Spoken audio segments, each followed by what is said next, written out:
There we go. Good morning. Let's see. I don't usually get this. I got this Japanese djembe on, which is something that I was given about 20 years ago when we left Tokyo. I guess it was 2006, something like that. And this thing, it's like a seersucker kind of material.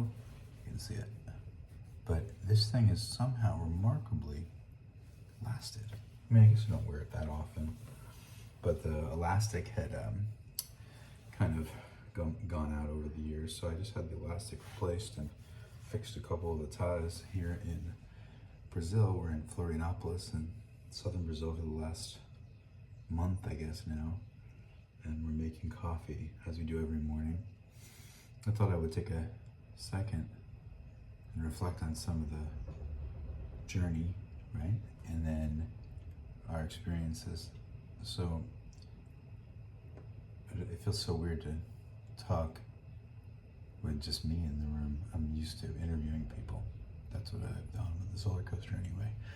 Professionally it would be a stretch, although I did it for about 6-7 years.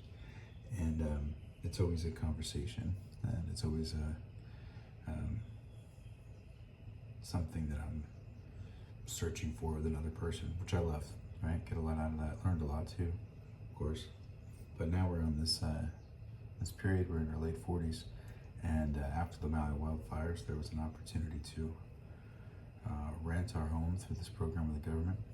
And my wife, she set up a remote working capacity, and we took off empty nest style. Our daughter's in university in LA, and we decided to go and check out the world again, because before we had our daughter, all I was doing was traveling. So I worked on a cruise ship and did global cruises through this peace group out of Tokyo called Peace Boat. And after that, we settled down to have our family in Maui. I'm very fortunate to have done that. And now we're in this empty nest phase, and kind of true to form, neither of us were prepared to sit in the house without the dogs. The dogs passed away. They kind of reached the end of their life cycle, golden retrievers. And so we just took the opportunity to rent the house and go out and see a bit of the world, but in a different way, in a way where, first of all, you're older. You're not 20, 25, where it's kind of run and gun in a sense. It's like those times were very fast and exciting, but there wasn't a lot of time to, let's say, reflect, and there wasn't a lot of time to really get to know a place. I did four global voyages on board in my mid-20s. Just that, of course, a lot of other travel too. So anyway, we saw a lot of the world, but didn't feel, I think, that we knew the world and knew other cultures very well. We knew Japan, because we lived there. My wife Susie's Brazilian, so now we're getting to know Brazil. I've been here for about 2 months in total. First went to Pipa in the north, and that's a really cool place, very inexpensive. Isolated little beach town, takes a couple of hours to get to from the airport. And we had a excuse me, we had a coffee table book on our back home. A couple of them, 3 coffee table books, maybe 4, but 3 of Brazil that I recall, for 20 years. And the whole conversation was, okay, we're going to go and we're going to experience these places in Brazil. And Susie was always talking about it. Turn that off. This is how you make coffee in Brazil, by the way. You got this thermos. I don't know if you can see it. And you got just a coffee basket and a filter, and then you put the coffee in, and you heat up the water. And this little stove. These stoves almost seem like stoves in Japan, almost portable. They're tiny. Everything's tiny. Everything looks like it can break easily. I think in America we've become accustomed to extremely durable things that allow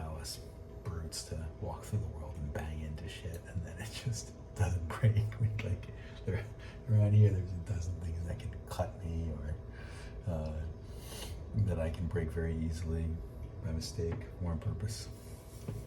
So anyway, what was I saying?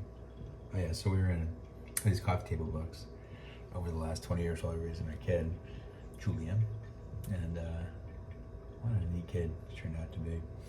Mixture of cultures, living in a Creole environment in Maui. But oh, she's waking up, so probably cut this short. It's coffee table books. We had one from Natal, and then they had in Natal, one from Natal, and it included Jenny Paba, which I'm not sure if that's Natal or not, but yeah, it is just above Natal. Just below Natal is People, where we stayed last month, and that was a really cool place to be. We had a house, kind of in a like a B&B, but it was basically a house, like 1,000 square foot house or something with vaulted ceilings, really pretty. I think we paid $900 a month. Kind of like oncoming season, not quite high season or off, but that included everything. And then we actually had a person come and clean the house every couple of days, or you know, and they did laundry and then charged us anything extra. It was kind of a friend rate, but I mean, oh my goodness, $900 a month, what a deal, right? So we were surfing and a little bit, mainly hanging out and being old people on the beach. But we were able to explore some of these things in that coffee table book that we had on the table for 20 years. Anyway, we did that, and then we back and forth to Sao Paulo a bit, and then ultimately found our way down to Florianopolis, which was another coffee table book. We had Florianopolis is in the south, not too far from Argentina. I think it's maybe a day's drive, something like that. I mean, like 24 hours. And it's kind of like an island. It's kind of known. You'll see it on YouTube now. We've been looking at this since, like I said, for the last couple decades, and just kind of mesmerized by the prospect of this island in the South Atlantic, off the coast of Brazil. That is, it is pretty spectacular. Let me tell you, something like 40 or 50 beaches, lots of green mountains. Rains a fair bit, right? But when it's sunny and beautiful, it's gorgeous. It's a really nice place, and inexpensive. Not as inexpensive as Pipa in the north. It's more expensive than that. We're actually paying a fair bit for some rentals, but it's also holidays, so things spiked, but it's been a cool couple of months, because it's the first time in 20 years where we can be, or for some of my life really, outside of Japan and England, a couple places I was able to live. I worked in some other places, but it was always in a weekly, but for weeks, not months or years. So outside of a few locations around the world now, we're actually living, by Airbnb or Susie's Hotels. She's got this amazing relationship with these super high-end hotels, so that kind of skews things in an awesome way. Or we can do it for cheap. But basically living in different places around the world to kind of see if there's a lifestyle, a culture, or way of living that is, I don't want this to sound too self-aggrandizing, although it may, but Maui was pretty good, right? So Maui was an amazing place to raise a family. Expensive, of course, but you figure it out. And something about the weather and the people. There's the aloha spirit, of course, from the local community, and then there's the kind of cool filter from the people that come there and sacrifice whatever they can do somewhere else to live there. So it's kind of makes for a lot of cool people, at least from the way I measure relationships and people.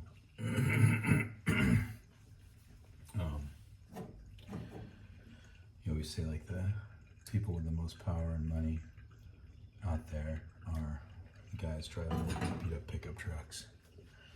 And there's a line from The Descendants, which is the most powerful people in Hawaii look like bums and stuntmen. I love that line.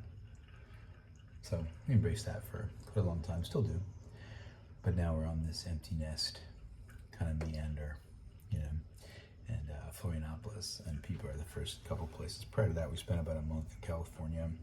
We took a trip on an RV. We like to do that, rent an RV. These sites, right? Websites or apps where you can rent an RV rather than buy one. Best thing in the world. Don't buy those things, they break. They're a pain in the ass, I guess, unless you're gonna live in one, which would be terrible in my mind. But that being said, you know, you rent one and then you go for 2, 3, 4 weeks, sometimes longer, and travel around and see a certain zone, and then you wrap it up and give it back to the guy and let him deal with all the problems, you know. We did that in the Sierra Nevadas for about 2.5, 3 weeks. Went around kind of the eastern side of the Sierra Nevadas up, if you know the area, through a place called Lone Pine. I think it was one of the first stops. This is up from LA. And then all the way through to kind of cool deserty kind of stuff, BLM land stuff. Found our way up to Mammoth, although we just passed through, and then ultimately Yosemite, which was a big goal. And then kind of hung around there for a few days. Beautiful, beautiful place. Hang on one sec.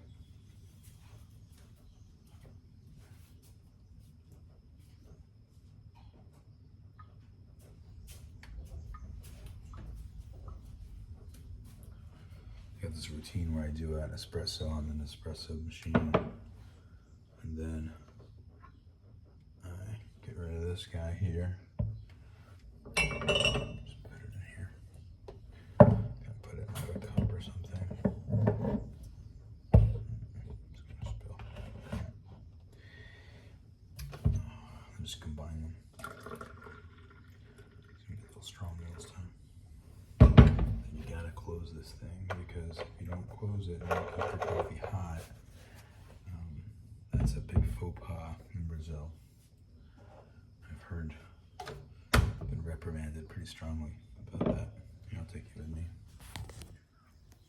Okay, that's the camera. I guess that's the camera location.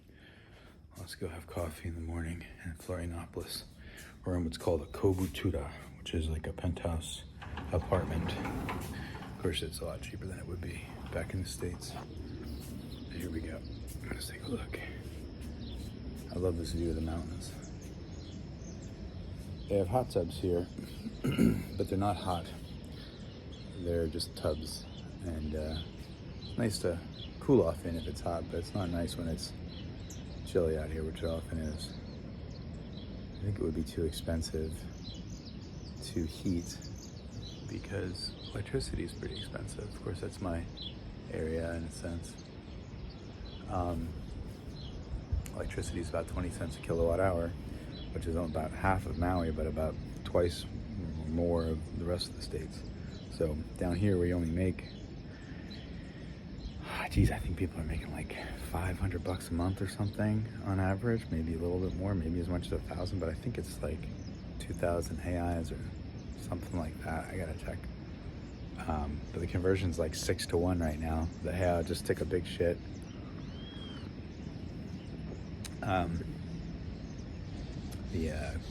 The local currency, the conversion is really in our favor, which is good for us, I guess. But what an amazing place, right?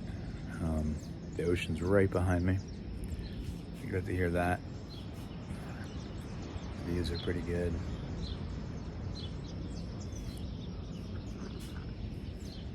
That's about 15 minutes of me shooting the shit in the morning. Anyway, bit of modern day narcissism, talking to myself on a fucking phone. Maybe someone will watch it.